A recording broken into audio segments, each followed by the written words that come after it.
ఇప్పుడు ఇవన్నీ మాటలు ఈ రోజా ఎందుకు మాట్లాడుతుందంటే పాపం ఇప్పుడే వైఎస్ విజయమ్మ గారు ఒక లెటర్ ఇచ్చారు, పాపం ఇష్యూ చేశారు.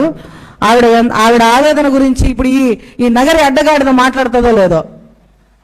ఏ రోజా మాట్లాడతావో వచ్చి మా అన్న పూజ చేసుకున్నాడు, మా అన్న పంచ కట్టుకున్నాడు, మా అన్న పూజలు చేసినాడు అనేది కాదు. ఇప్పుడు వాళ్ళ అమ్మ మాట్లాడుతుంది, వాళ్ళ అమ్మ బాధ పాపం విని చెప్పు ఒకసారి. వాళ్ళ అమ్మ ఏం మాట్లాడిందంటే, ఆస్తులన్నీ పాపం నా నలుగురు మనవాళ్ళు మనవరాళ్ళు ఉన్నారు నాకు, ఇద్దరు జగన్కి ఇద్దరు షర్మిలా గారికి. సో వాళ్ళ నలుగురికి చెందాల్సిందే తప్ప ఎవరికి ఇది ఇప్పటిదాకా ఉమ్మడి ఆస్తే అని మాట్లాడింది. మరి రేపు ఈ అడ్డగాడిది వచ్చి ఈ విషయం గురించి మాట్లాడి సదరు పాపం మహిళ అమ్మ ఆమె వైఎస్ రాజశేఖర రెడ్డి గారి భార్య, జగన్మోహన్ రెడ్డి గారికి అమ్మ, ఆమె గురించి ఎంత సపోర్ట్ చేసి ఇదే ప్రెస్ క్లబ్ లో నుంచి నేను ఛాలెంజ్ చేస్తున్నాను, రోజా నువ్వు వచ్చి మాట్లాడగలిగే సత్తా ధైర్యం దమ్ము నీకుందా? నోరుందని మాట్లాడితే మాకు అంతకంటే నోరుంది, మేము కూడా మాట్లాడతామని గుర్తుపెట్టుకోవాలి రోజా. నువ్వు మనం మాట్లాడేటప్పుడు మన మొగుడు కూడా పక్కన పూజకు ఉండాలి, లేకుండా వేరే వాళ్ళని మాట్లాడితే మనల్ని కూడా అలాగే చూపిస్తారు. మన మొగుడు ఎక్కడ పోయినాడో పాపము. కాబట్టి నోరుందని మాట్లాడితే ఇంకొక మాట అనింది, భారతి గారు సంతోషంగా పండగను జరుపుకున్నారు జగన్ గారు భారతి గారు.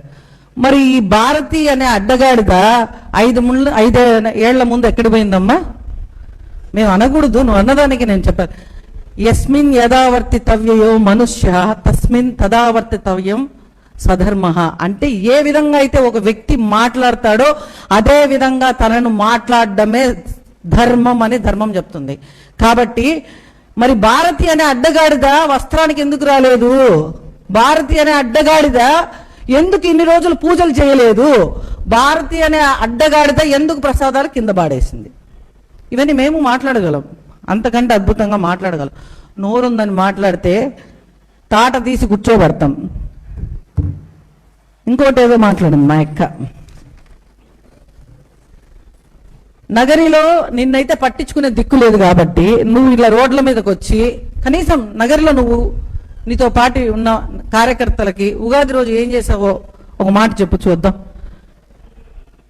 నగరిలో ఒక అడ్డగాడిద తిరుగుతా ఉంది, సమయం వచ్చినప్పుడు ఆ గాడిదకు చెప్తున్నాము, ఆ గాడిదకు ముఖ్యంగా నగరిలో ఉండే అడ్డగాడిదకు చెప్తున్నాము, సమయం వచ్చినప్పుడు ఆ గాడిదకు పాలు కాదు కదా, తోలు కొవ్వు అన్ని పిండి పక్కకు పెడతాం. పాలు పిండడం కాదు, పాలతో సహా తోలు ఒలులో ఉండే కొవ్వు కూడా పిండేసి పక్కన పెడతామని ఈ సందర్భంగా తెలియజేసుకుంటున్నాను.